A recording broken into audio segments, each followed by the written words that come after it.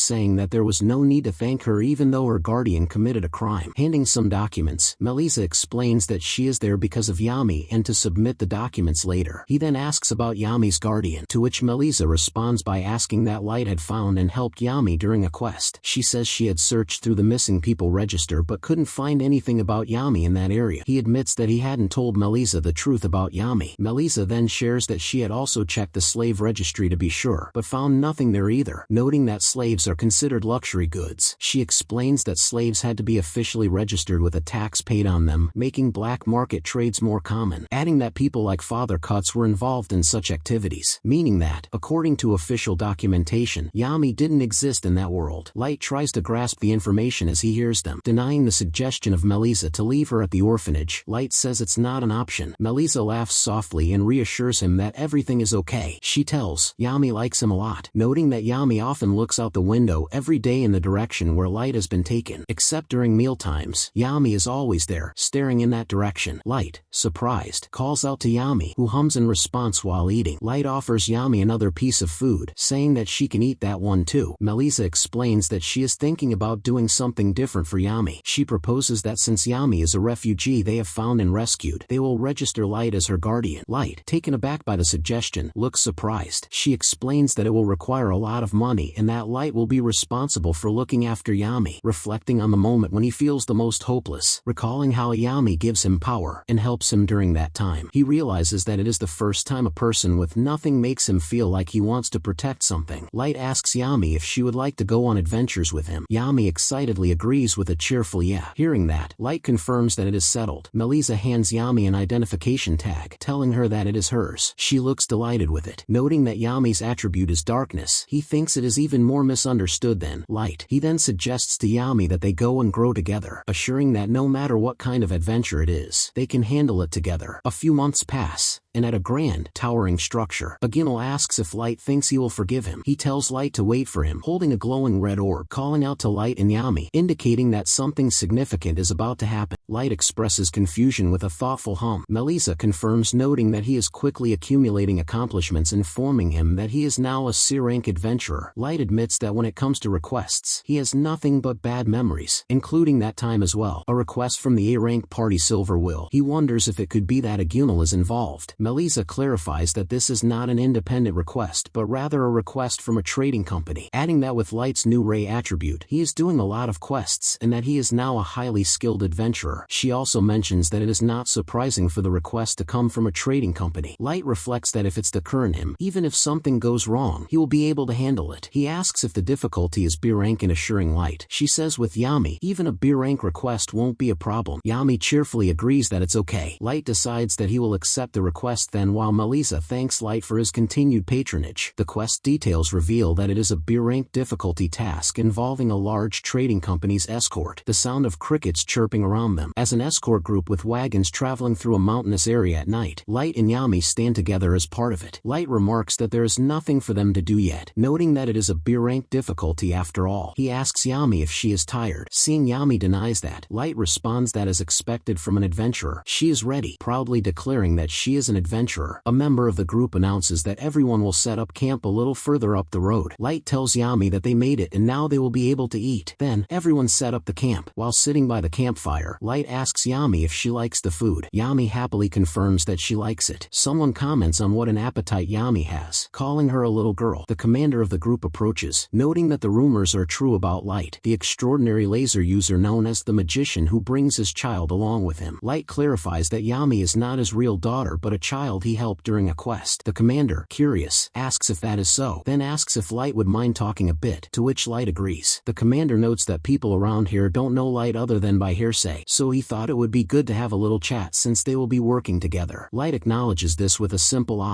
Curious, the commander asks Light to explain what led him to hone his light magic so much. Light recalls that when he had his attribute revealed, a priest told him he wouldn't be able to become an adventurer, and admits he was distraught for a while but decided not to give up on his dream just because of his attribute. Remarking that, the commander says it's a good thing Light didn't give up. He adds that Light succeeded in changing to the Ray attribute, while Light confirms. The commander then asks about Yami's role, noting her big appetite. Light explains that Yami is a magician too, and Yami cheerfully confirms this. Intrigued, the commander asks what her attribute really is. Yami excitedly reveals that her attribute is darkness. Surprised, the commander repeats darkness, noting that it's the first time he's seen an adventurer with the darkness attribute, and the same goes for the light attribute, explaining that in this world, people with darkness and light attributes are considered worthless to be kept alive. The commander asks what spells the darkness attribute can cast, to which Light admits that even he doesn't know. He explains that they are a party. Yami has been through a lot, but he doesn't see any problem with her using magic if she wants to, as he wants her to do what she wishes. Commander, curious, asks if that's so, then remarks that if the rumors about Light's laser are true, he doesn't think Light will need any help either. Light confirms that this is true. The commander expresses that he's hoping for the same but hasn't seen it yet, adding that a lot of folks are having doubts about it too. He then informs the group that they've already taken up enough of their time and should rest well, mentioning that the guards are doing their rounds so they can sleep soundly, urging the guards to stay sharp, and a guard responds with a firm yes. Light, holding a piece of paper, quietly notes to himself that they are having doubts. A guard remarks to Light that even with so many accomplishments, people will always think poorly of someone with the light attribute. The guard reveals that he was one of the people who saw Light's laser in the guild, adding that it's pretty amazing and that they know they can rely on him. Light, slightly embarrassed, as the guard bids farewell with a well, bye. Light, with a small smile, chuckles to himself, saying he. Later, as Light and Yami rest, a guard notes that it's very cold in the evening, as expected. The guard suddenly looks alert, murmuring him, as a sense of unease sets in. The scene shifts dramatically to a dark, ominous atmosphere hinting at an impending threat. A guard, visibly panicked, shouts "WH what? Ah!" as a horde of shadowy creatures with glowing red eyes emerges from the darkness. The guard realizes they've been surrounded. A massive, menacing creature with sharp teeth and a sinister grin looms over the camp. The guard identifies the threat, yelling, "It is a herd of ogres." Chaos erupts as the camp is attacked, with shouts echoing through the night. Light, startled awake, looks around in alarm. He quickly turns to Yami, urgently calling out, "Yami, wake up," while trying to rouse her from sleep. Yami, groggy and confused, mumbles in response. Noticing her exhaustion, he wonders, is she tired from walking so much yesterday? As he prepares to leave, he gently but firmly instructs her, "Just stay here and don't move, I beg you, Yami." Then, he prepares to face the threat. Light then notices something horrifying. Been among those who witnessed Light's laser at the guild. The battle breaks out. Noting the ogres were aiming at a light source, the commander tells everything is pitch black. He struggles to fight in the darkness, and so does everyone in the group. Recalling the conversation with the guard, Light expresses regret for not being able to protect him, but assures that their attackers would be avenged. Taking charge, he instructs everyone to close their eyes as he prepares to take action, declaring his firm resolve to eliminate the enemies entirely. With a commanding shout, he cast Meteor Shower, unleashing a brilliant beam of light into the sky that illuminated the battlefield, and rained down on the ogres below. Guards shield their eyes from the intense light, and express amazement at the display, and notes that it feels as though it is noon due to the brilliance of the light. Light, now standing, channels his own magic, and tells to take his attack. Focusing his energy, he unleashes a laser, sending a powerful beam of energy toward the ogres. The beam strikes the ogres, causing them to scream in agony as the attack overwhelms them. A guard watches his display of power and says it's real. Charging at him, the ogres prepare to attack. Light attacks them shouting they suck, overwhelming them with ease and defeating all of them. The commander, looking on with a smirk, lets out a quiet chuckle, seemingly impressed. The commander says to launch a counter-attack and to strike too. Everyone begins to battle, engaging in combat with an ogre. Using his magic power, Light keeps on attacking, pointing his finger. A guard is struggling as the creature attempts to overpower them. Light, noticing the danger, curses in frustration, realizing that the ogres might break through to the other soldiers. He declares that if the battle becomes too chaotic, he won't be able to aim properly. Light, determined to adjust his strategy, strategy, explains that he needs to aim from below to avoid hitting allies. He focuses his energy, preparing to unleash another attack. Light releases a powerful beam of energy, shouting as he directs it toward the ogres. The beam surges forward, illuminating the battlefield with its intense light. Light explains that the only way he can fire his attack properly is by aiming it upward toward the sky, admitting that this method allows him to take down only one enemy per hit. He laughs nervously, noting that this approach is not only inefficient and exhausting but also requires him to limit the blast's power, revealing that even at its minimum power, the laser's strength is 100,000. An ogre attacks him, and gets caught in the attack as the energy overwhelms it. Yami, unleashing her own powerful laser, adds to the assault, intensifying the attack on the ogres. Light, panting heavily, acknowledges that the laser is strong, too strong. In fact, he wonders aloud what he should do, feeling the strain of the battle. Light reflects on how he never imagined that his laser would be so ineffective in the chaotic battlefield. The commander, concerned, asks Light what happened and if he got hurt during the battle. Light reassures the commander that he is alright. The commander advises Light to stay alert, noting that the situation feels rather strange, explaining that intelligent ogres are extremely rare, yet these ones specifically target the light sources in the camp, and adds that the ogres are working as a coordinated unit, which suggests something unusual. The commander concludes that there is probably a named ogre leading them. Light, shocked, realizes it. He exclaims that such a challenge is impossible for their current situation. The commander and Light stand together, observing the battlefield with concern. A massive ogre, towering over the scene, lets out a ferocious roar. Light, startled, questions what is happening with this ogre who is over 5 meters. The commander identifies the ogre as the Valley Keeper. Shocked, he wonders how such a powerful creature appears during a B-rank difficulty quest. Staring at the group menacingly, the ogre roars slightly. Light prepares to attack, reasoning that the larger the target, the easier it is to hit. He unleashes a powerful beam of energy toward the ogre. Something strange happens. The ogre, moving on all fours, charges straight toward Light with terrifying speed. Light, realizing the danger, panics and exclaims that it's coming straight at him. He comments that he cannot shoot at that height without risking an accidental hit on his allies. Watching the massive ogre charge toward him, he wonders if it is trying to get rid of him. He tells the commander that he is going to take it down, while the commander suggests taking some members with him. Denying his request, he says it will be hard for him to fight with others present. The commander questions if he is serious. He lures the ogre away, successfully putting some distance between the creature and the camp. Light realizes that the ogre is chasing him and decides that it's time to act. The ogre lets out a fierce roar, its strength evident as it uproots and hurls trees at Light. Light, dodging the incoming trees, marvels at the ogre's tremendous power, and then he prepares to launch his attack. The ogre picks up the trees, and prepares to throw them at him all at once. Surprised with the ogre's action, Light exclaims to wait, commenting it's a tree tsunami. Launching an attack, Light shouts, "Take this," as he points his finger, destroying the trees launched at him, one after another, and he questions himself, asking where the ogre is. Suddenly, the ogre stands behind him. He swiftly turns around, noticing its presence, and channels his magic power once again. The ogre evades his attack, completely dodging it. Noticing that, Light curses at him as he prepares to launch an attack once more, commenting that if the object evade the fixed spot, the damage will be 0, and all enemies he faced so far died before finding it out, but the ogre figured it out. Sweating, he comments if the ogre is planning to stay away until he reaches his limit, and praises his fighting instinct despite the ogre being so big. He thinks it was as expected that it wasn't as expected, and declares that regardless of his low estimate, he is still an AA rank. Panting, he admits that the meteor shower will disappear soon. Clenching his fist, Light channels his magical power, noting that his power is probably at its limit. The ogre stares at him menacingly. He then prepares to fire, seeing no choice for him, with the laser that the ogre hasn't seen yet. Light declares that he needs to show ogre a laser he hasn't seen yet. Panting heavily as he prepares for his first battle using this technique, a glowing orb forms in his hand as he channels his energy. Light aims directly at ogre, explaining that after using the meteor shower and running around the battlefield, he has almost exhausted his magical power, so by using this technique he will probably end up absolutely depleted. Stating his resolve, he claims that whether it's the first time or not doesn't matter now. Ogre grips his weapon tightly as he prepares to counterattack. Light realizes that if he doesn't act, only death awaits him. Dodging swiftly, Light narrowly avoids ogre's powerful strike. Ogre's energy surges as he unleashes a barrage of attacks. Light braces himself while facing the overwhelming assault. Swearing under his breath, Light curses as he dodges ogre's attack. Light realizes that he cannot afford to make any mistakes, and even for a moment, he must stop the consecutive attacks. Pointing at a rock, he begins to run away. The ogre looks at him as he runs, and laughs, seeing him flee. Then he launches his strike to attack Light. Light somehow manages to evade the attack, completely making his attack useless. He shouts that he knew ogre would use his monstrous strength to hit the rock in his way. Furious, Ogre stares at him. Light focuses intently as he searches for the perfect time to strike, launching an attack once more, pointing his finger. Ogre grunts in frustration while continuing his assault and evading the attacks. Unleashing a glowing energy blast, Light aims directly at Ogre. He says victory is mine. Ogre roars in pain as the attack hits him, and stumbles as the attack hits him directly. Light pants heavily while maintaining his focus on the battle. Celebrating his success, Light exclaims that he managed to fire a double shot, finally defeating the Ogre.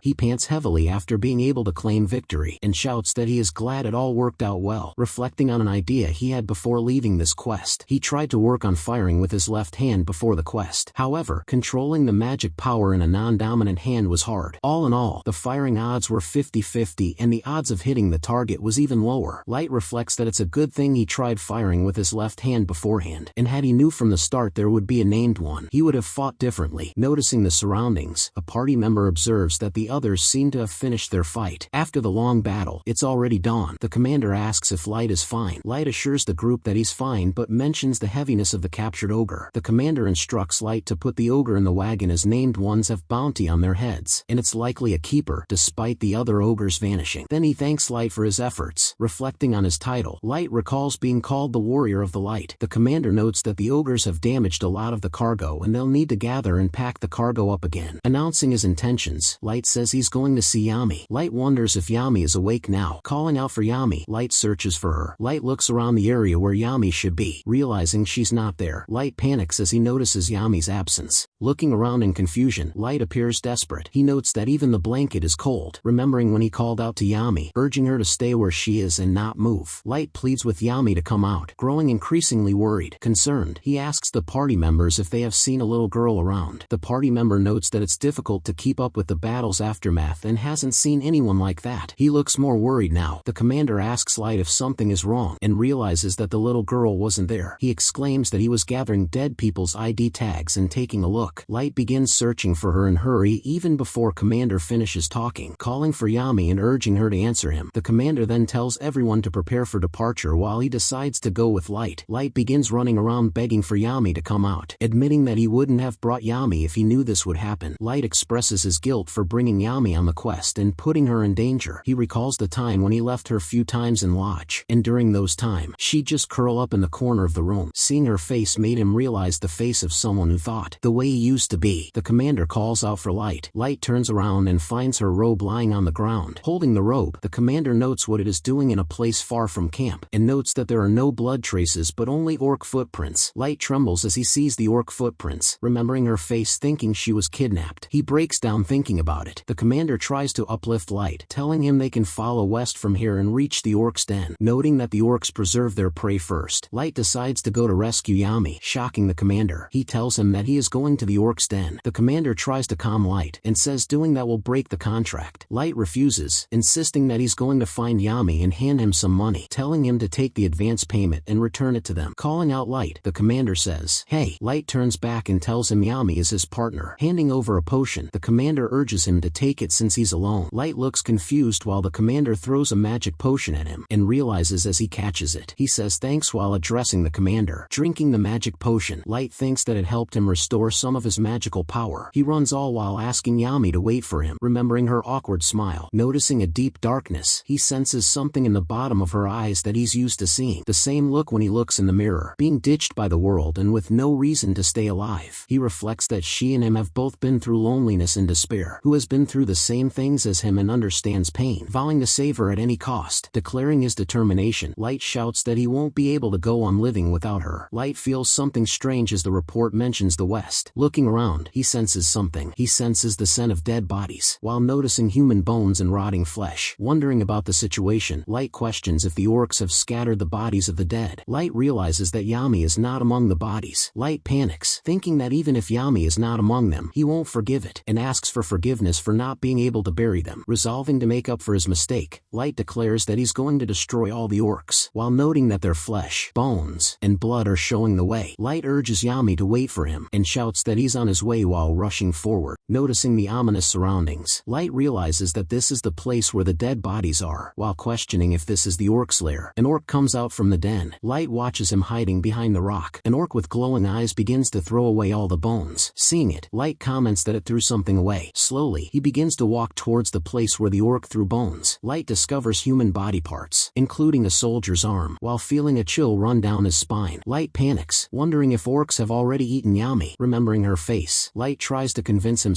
not to think silly things. And Yami is still alive and he is going to save her. As he prepares to enter the den, he swears to save her. He notes that there's a light deep inside the den, then walks inside the cave cautiously, muttering to himself. Light says he doesn't have time but he can't make a noise and get found. Light notes that one bottle of mana potion isn't enough to restore much of his magical power, stating that he must conserve as much as possible. Light surveys the cave, noticing several orcs gathered around a fire with menacing expressions. A person pleads for someone to save him. As the orc charges at him, Light watches the scene hiding and closes his eyes seeing it, and curses at it. Light questions where the other people are, the ones that are alive, and notices a bunch of people held captives by the orcs. Light realizes that he has to get through the orcs to reach there. Casting a light magic spell, Stealth, creating a subtle glow around him in the cave, he becomes invisible. Explaining his strategy, Light notes that Stealth is a skill that distorts the light around him but doesn't make him invisible. While hoping not to get caught, sneaking through the cave, Light avoids detection, while the orcs remain unaware of his presence. An orc grunts in confusion while looking around the cave. Light panics, realizing that the orcs might catch his scent while hiding in the shadows, and wonders what he should do now or should he run. As the orc looks at him directly, he thinks running will make them attack him immediately. Another orc calls for him, while gesturing to its companion, showing meat. The orc then decides to leave from there, and walk towards another way. Light calms down with a sigh of relief. The captives in the cave whisper that the next one to be eaten is him. Another captive says that sooner or later, they're going to meet the same end and no one will help them. Light tells them that he will be able to help them if they don't make any noise. Hearing that, everyone gets confused. Light signals Stealth disabled, making him visible to them. One of the captives exclaims that he is the one with that light magic, signaling to not make noise. Light asks if they have seen white-haired girl. The captive explains that there was no one like that when they were captured and dumped here. While Light is cutting the rope, the captive mentions another cave. Hearing another cave, Light questions if there's another cave. A captive confirms that it's at the right and tells the orcs start eating the little girls. Light urges the captives to cut the rest of the ropes and not to leave until the signal. A captive shouts that there's one more cave in the right direction. Deciding not to use Stealth again as he will run out of magical power to escape, he declares that it's all or nothing while charging forward with resolve, hoping that she's still alive. Light pleads that he is begging them while running amidst the orcs. An orc looks confused while Light approaches stealthily. He realizes that there is no one here while searching the cave, but an orc with glowing eyes looms behind him in the cave. Light realizes that there is no one here in the cave, but an orc with sharp teeth looms behind him. The orc charges at Light while roaring menacingly with its sharp teeth. Light panics, realizing that this is bad and he won't be able to use his laser on time. He calls out to Yami while looking worried, recalling his memories with Yami, her smile, having food together, and all the moments with her. He apologizes to Yami while expressing his regret, and admits that he is really sorry for not saving her. Casting a spell, someone chants about dark magic while a black curtain forms around. The face of the orc gets engulfed in the dark magic. Light looks surprised while the spell takes effect in the cave. The orc collapses while being engulfed by the dark magic spell. Turning around, Light realizes the voice just now, and begins to run towards the darkness, declaring that beyond this darkness lies Yami while moving forward, reaching out his hand. Embracing Yami, Light pulls her close, and exclaims that Yami is still alive while holding her tightly, confirming again that she is still alive while feeling relieved. A captive remarks that Light is really here while looking surprised. He recognizes them as the people from the trading company. A captive notes that the little girl told them he would definitely come to save her and she was hiding them. Yami calls out to Light while smiling happily and admits that she was right while feeling joyful. Light reflects that Yami believed in him while looking at her warmly, and protected them while she waited for him. Deciding to leave, Light asks the captives if they can move. A captive says Yami removed her ropes and cut theirs too so they can move. Light notes that they need to escape with many people while planning their next step, and calls out to Yami asking what other magic she can use. He tells Yami that they should go and leave the cave. Yami hops on his back back preparing to leave. Light suggests the captives to run straight for the exit after 3 seconds while the orcs chase him. Hesitating a little, the captives look at him. Light leads the captives while holding Yami close as they prepare to escape the cave. He taunts the orcs, calling them dumb, while standing protectively in front of the group. Light declares that he is here while facing the orcs with determination. Running towards the exit, the captives leave the cave, while orcs start to charge at him. Light calls out to Yami while watching the orcs approach them. Yami casts a level 1 blind spell aiming at the captives. The captives react with confusion, temporarily blinded by the spell. Seizing the moment, he prepares to attack. Against the group of orcs, Light urges Yami to hold on tight while casting a spell against the orcs, and chants about light magic while preparing to attack the orcs. The flashbang spell flashes brightly, while the orcs are caught off guard. Light describes the spell as a light of 10,000s of candelas while it burns the orcs' retinas. The orcs scream in pain while the light blinds them completely. A captive comments that he can see again, telling them to run. Light explains that it's a light and dark magic combo while carrying Yami. Everyone prepares to run, while orcs remain blinded by the light. Light urges everyone to hurry toward the cave exit, and he runs behind, following them closely. Light warns that more orcs might be nearby while leading the group to escape quickly, noting that as soon as the orcs get used to the light, they will come after them, and he wishes everyone to survive too. Yami whispers to Light while holding onto him tightly, asking him about his laser. Light admits that he can't use it now as his magical power has reached its limit. When he used that flashbang earlier, Light points out the exit while leading the group toward it. The orcs chase after them while their eyes glow with rage. Light grunts an effort while running with Yami, noting they have recovered. Chasing them, the orcs pursue with glowing eyes filled with rage. Light shouts everyone to hurry. The captives turns back and notices the ogres are chasing them. Noticing the orcs, Light shouts that they split up after getting out and head to forest since he has no magic power. Suddenly, Light feels something. Yami initiates a magic transfer while glowing with energy to support him. Explaining the situation, Light says to stop it as she has no magical power left either, feeling he does not want to treat her like the way Agunal did. Yami then says they are a party, and it's normal to help her friend. Calling her his partner, Yami acknowledges. Light addresses Yami in tears while the orcs continue their pursuit in the background. He confirms that this amount of magical power is enough while thanking her. Proposing their next step, Light suggests they go back home with everyone alive. Yami looks at Light. The captives cheer that they're finally out while celebrating their freedom. Emerging from the cave, the orcs chase the group while roaring in anger. Light exclaims that this is bad while noticing the orcs chasing on them, and prepares to block the path alone. A captive questions what he is doing and he will die if he is alone. Light declares that he's not alone while preparing to fight alongside Yami. The orcs charge forward while Light puts everything into his next move. Light unleashes his highest output while casting a powerful spell. The spell shoots toward the orcs while they brace for the impact. The captives get shocked watching it. Observing the aftermath, Light notes that it was close, and admits he was frightened but wonders if it was enough to wipe them all. Expressing gratitude, a captive calls a homage to the warrior of light. Light looks toward Yami in relief, but the orcs are still outside. Everyone looks back to see the group of orcs outside. Light warns the group that they must escape at full speed to avoid the orcs. Reflecting on his efforts, Light admits he's used up all his magical power with that last shot. He notes that she also ran out of magical power and he can't force her to use any more magical power. Light promises Yami that he's going to protect her while holding her close, assuring her that even if his body is eaten by the orcs, he will return home with Yami. The orcs charge toward the group while roaring with fury. Urging the group, Light shouts for them to run while leading the way. Yami looks at Light while they sprint away from the orcs, and she falls back to the ground due to lack of energy. Calling out to Yami, Light grabs her head to prevent her from getting hurt. Charging forward, the orc pursues Light and Yami with relentless fury. Light curses under his breath while holding Yami tightly and wonders if this is how far they'll go. While holding her close, Light expresses regret, apologizing to Yami. Arrows rain down from the sky while striking the orcs in a sudden attack. The orcs collapse while the arrows pierce them one by one. Light notices an arrow while looking around in confusion. Questioning the situation, Light wonders what's happening while the orcs fall. The attack intensifies while more arrows strike the remaining orcs. Observing the aftermath, the commander realizes it looks like they made it in time. Light looks at him with curiosity. Seeing the commander appears, the commander explains that he wasn't able to use a heavy crossbow attack earlier. Light listens while the commander continues speaking to him and asks about people at the trading company. Addressing Light, the commander says he spoke to the man in charge. The commander says that if they're going to the valley later, it'd be safer to wipe out the ogre den now, commenting that some of his soldiers had also disappeared. Noting the commander's instincts, he mentions that it's natural for a commander to save his soldiers, and adds that he is the kind of guy who is eager to return favors as soon as possible. Expressing gratitude, he thanks Light respectfully, and comments on him as a warrior warrior of light. Light also thanks the commander. Birds caw in the sky, while a monstrous creature emerges in the distance. The sun sets over the horizon while the group prepares to head back. Light and Yami rest together while reflecting on their journey. The reason why Yami left the place during night attack was to go for toilet. She tells him that he taught him to pee where there's no one else. Hearing it, Light accepts the fact that he taught her that, and wonders that he has to be more specific with the instructions next time. That being said, he was lucky while reflecting on their escape. He adds that they even got extra money as a reward for freeing the other prisoners. Light mentions that they need to head to the church town planning their next move. The commander notes that the head of the Valley Keeper is heavy along with a bunch of drop items. Nodding in agreement, Light says that he needs to return to the city to sell them. Pausing for a moment, the commander asks Light to wait a little. Because of the commander's influence, he was able to sell drops to trading company right there. The groups wave goodbye while heading off with the commander's soldiers. Light wonders if it's okay to take the quest like this while they prepare to move. Yami sleeps soundly as Light smiles looking at her, and points out that as long as she doesn't get kidnapped, he's fine with the quest. A distant tower looms while Light reflects on their next challenge. A surge of energy crackles. While Agumel watches Light from the distant, commenting on ray magic, he reflects that it's frightening while observing the magic's intensity. Noting its weakness, he remarks that it looks weak despite its power. He comments that he never imagined Light could become that strong. While addressing Yami directly, he calls Yami number 1, thinking she wouldn't be alive, as those used as magic tanks have a short lifespan and most die within a few years because of the low nutrition and lack of sunlight. With a grin on his face, he tells that as long as Yami is doing well, he'll eventually get her test subject back while plotting for the next move. He thinks of getting rid of the test subjects as he looks at the children, commenting that there's no way around it and the test subject he left with cuts should be ready soon, and adds that the mass production of portable magic tanks has been completed. Determined, he states that he's definitely going to thank Light for that humiliation while calling him a bastard. Addressing Lord Agumel, the man announces that the time for the regular reports has come. He smirks while declaring that he's coming. Agumel reflects that above everything else, while focusing on the glowing staff, for him to be able to use the lich staff takes the priority. He smirks while declaring that there's something he must take from Light at all costs, even if it means killing Light. Arriving at the church town, Light and Yami approach the gates. While taking in the scenery, Light puts a monstrous creature head on the table. Melissa gasps in shock and confusion. Calling out Light, she asks what this is. Light tells it's the Valley Keeper and reveals that he nearly died while doing a B-rank mission. Melissa says what in confusion. Light tells her that it's weird thinking about it. While Melissa urges him to wait a moment, she explains that the Valley Keeper had been subjugated a little before their mission. Light reacts with surprise when she points out the wanted poster of the creature on the wall. A wanted poster reveals that the reward for defeating the Valley Keeper is 350 gold coins. Melissa explains that according to the report, the Valley Keeper was killed near a town capital. Light reacts with surprise as he admits he's not talking about the money, but the countless loss of lives because of inaccurate reports. Melissa looks depressed hearing that. Calming her down, Light tells her that it's not her fault. Melissa responds with a firm no. She adds that this is definitely the guild's fault while explaining the situation. Melissa continues that there's clear proof, and she'll find out what happened for the sake of the future. Light listens and insists that he's counting on her, and leaves from there. Melissa concludes that first, she must contact the guild in that city. She sighs while admitting that she messed up her chance to say goodbye to Light. Light walks through the bustling town while heading toward the market. Everyone watches her while Yami munches on a donut with curiosity. Someone comments that where's all that food going while Yami enjoys her snack. Yami calls out to Light while he calls for her. He notes that she has already eaten all that. The vendor adds that Yami certainly has a good appetite while smiling. Light thanks the vendor for taking care of Yami. The vendor reassures Light that he is paying for it, so there's no problem, and adds that she didn't budge no matter what anyone did. Light puts his hand on his head while noting that he's not sure why he's so embarrassed. Yami continues eating her pastry, while Light watches thinking her appetite is because of her growth phase. Light mentions that they can finally get some rest. The night falls while Light settles into a room at an inn. Light wonders while reflecting on their journey, thinking about the misrecognitions among the named ones like Simple Wyvern for Dragon, a Goblin Mage for a Goblin Shaman, and wonders if they've also mistaken the Valley Keeper. Light hesitates while admitting that he can't do much about it and decides to leave it to Melissa, thinking if he should go to the guild and take on a quest. He reflects that levels of quests are low in the city while considering their options. Yami calls out to Light while standing up, saying she is done. Light asks if Yami can bathe by herself and he'll dry her hair. Yami sits there. Light smiles while helping Yami dry her hair in their room. Light reflects on something while watching Yami. He muses that he wants to grow stronger alongside Yami. Calling her, he asks what she thinks about leaving the city and going elsewhere. Yami tilts her head, while Light explains that they should focus on becoming adventurers together together and suggests becoming S rank. Yami repeats S rank. He then explains that it's the top rank for adventures and those are the strongest. While beaming with enthusiasm, Yami excitedly declares that she wants to become the top adventurer alongside Light. Light reflects that for failures like them, dreaming of becoming strongest is exciting. Remembering his promises with Saya in the past, Light admits that he's already thrown away his old dream while looking forward to fulfill a new dream alongside Yami. Yami enthusiastically agrees that they'll get up early tomorrow. Light smiles while suggesting that there's a place he wants to go while looking thoughtful. The next day dawns while Light and Yami prepare to leave the town. Light suggests that they go earn money while leading Yami through the streets. Then he asks if she can access the status screen. She tries accessing the status screen, partially being able to do so. Yami looks around in awe while Light notices how close she was. Light reflects that when it comes to her, she is unable to use status screen and so he doesn't know her level. He muses that as for magic, that's the answer of a person living purely by instinct while watching Yami. Light adds that they need to go to another town to register as adventurers and thinks it'll work out somehow. He announces that they've arrived while standing in front of a building. A character with pointed ears greets them while saying welcome. Light looks surprised in confusion. Shocked by her appearance, he comments that an elf. The elf wonders if her appearance concealment is not working. Light says that he has seen a dark elf for the first time and she responds that she is just a part-time worker. Confused by her statement, Light repeats the part-time worker. Some elves come to live in the human world from time to time. The elf asks if they are here to trade and she is the one who appraises the items here. Handing her the items, he tells if that's the case. Here it is. The elf looks while hinting that if it isn't the Valley Keeper. Light exclaims that it's really that monster, adding that he couldn't get the reward at guild, and hands some dropped items and monster materials. Curiously, the elf asks if all these are the parts of monsters he defeated. Light responds with a simple yeah. She reveals that Light is the person she heard who was firing the laser inside the guild, mentioning that she knows a little about the story through rumors. Yami looks curiously at the mysterious box. The elf adds that as a way of thanking for showing rare item, she will tell an old story known to elves. Yami and Light look intrigued while the elf begins to share the mysterious story. The elf begins the story, explaining that others have been like Light, who evolved attributes too. They usually appeared at the times of turning points in an era, and all of them had extremely short lives. Concerned, Light asks what she means by that. She adds that people who have passed through process of evolving draw each other in, and shares that those with attributes tried to kill each other, just like him and Agunal. Realizing that Agunal is someone who has evolved to use all attributes, Light tells that he had yet to evolve his attribute at that time. The elf tells him that the chances were high, which is why they were called together, adding that perhaps such absurd power must be eliminated at some point. Yami tilts her head as Light responds that he's always with Yami. The elf mentions that it's just an old story anyway, and tells them that they can't avoid fighting spoiled brat and to be careful about what happens around them. Light reflects on her statements while feeling determined. The elf hands over the money from the trade while telling them to take it and go. Light looks at the platinum coins, while the elf notes that if it's not enough for now. Light excitedly points out that it's a lot while thinking it's the first time he has seen them. Calling out to Yami, she tells her not to leave Light's side while being serious, and adds an okay while looking at them. Yami smiles looking at her. The elf wonders about her appearance concealment not working, deducing that those two have more magical power than she anticipated, and explains that the little girl has latent magical strength, calling it a weapon. She comments that she is not far away from evolving her attribute, making it 3 people in the same generation. That's the unique ability of humans to evolve their attributes based on change on emotions. So, she believes that it's natural for her nation to start taking action. She declares that it's time for her to get started too, commenting that both Light and Yami need to stay alive until they meet again. Light and Yami sit down for a meal while reflecting on their journey. Light asks if Agunal and him are going to kill each other, explaining that he doesn't know what happened to him after guards took him in the capital. He finds it hard that Agunal gave up on revenge. Light wonders that if he can't avoid the battle, then it's better for them to go straight after him. Yami looks curious while Light calls out to her. Light then tells her that he wants to talk to her about something. Light asks if Yami remembers becoming a strong adventurer while they finish their meal. Yami nods enthusiastically, saying legendary while listening to Light. Light smiles, telling her that she remembered correctly, and begins explaining that they can't become an S-rank adventurer just because they're strong, noting that S-rank adventurers are like mythical beings, which is something he has heard from the guild and other adventures. He adds that they need to become an A rank and do countless high-level quests and get recommendation from guild. They need to become an adventurer that everyone in the kingdom acknowledges. It can't be achieved even with influence or money, and it's the proof of someone really strong. That's why even Agunal was determined to fight and become strong, as there were no options. He adds that the way to do it is to go to a big city to amass achievements. So, he explains that he's thinking about going to the capital while looking determined. Yami tilts her head, saying capital. capital. Light reflects that Yami knows nothing but the inside of the magic tower, and explains that the capital is the largest city where they can rank up and receive extermination missions. Yami exclaims that the food is also the best while her eyes light up. Light smiles while noting that Yami is thinking about food, as expected. Yami looks curious while Light continues to plan their journey. The capital is also the place where Agunal is, and since Agunal will target them for revenge, he decides it's best to get where he is at first, reflecting that they must defeat him early so that they can keep moving forward. He adds that if Yami doesn't wish to go, they can find another way while looking at her. Yami excitedly declares that she's going while holding a snack, eager to continue. She adds that they'll be together always while beaming at Light. Light looks surprised, while Yami calls them a party and partners. He reflects that Yami said the same thing while thinking about their bond in the ogre's den too, remembering the time when she said she was his partner. Light reflects that as an adventurer, Yami chose him while feeling touched. While smiling softly, he recalls their long journey together. Light apologizes to Yami, admitting that he had forgotten that she's his one and only partner. Yami looks surprised while Light smiles at her. She excitedly calls out to Light while holding a snack, telling she will go with Light. Light looks at Yami while she hands over the snack. He thanks her while they share a warm moment together. Light calls out to Yami while suggesting that they eat and start preparing to move. He smiles while affirming that he'll absolutely be there to protect Yami, no matter what happens. The night sky looms over the town. The next day, Light and Yami set off, relocating to the capital and facing new endings. They receive the ID and the proof of the achievements to present in the capital. Light reflects that they don't have many things and they are living in an inn. He wonders if Melissa was off today, noticing the person at reception with a stern expression while feeling uncertain. He admits that he wanted to say at least something to Melissa before leaving. Reflecting it, he adds he will write a letter when he gets to the capital. With determination on his face, he prepares to leave for the capital. Light calls out to Yami, saying they should go. Yami enthusiastically agrees to head to the capital while following Light. They board a carriage, while Light notes that after a day and a half of traveling, Yami finished eating. A man in the carriage calls out to Light, addressing him as Sir while they near their destination. Light looks happy while Yami keeps on eating. The carriage approaches a large gate at the end of the vast road while the capital's towers shine in the sunlight. He exclaims that the closer they get, the more amazed he becomes by its magnitude, admitting that he can't be afraid. He declares that from today onward, this will be their new beginning. Suddenly, a group of attackers ambushes the carriage, while Light and Yami are caught off guard. Light shouts in surprise while Yami looks confused, asking why this is happening. And that's it for this story, guys. But if you want to watch this Sigma Hero's tale, like, subscribe, and click below to watch his story. More magical adventures await for you. Check it out.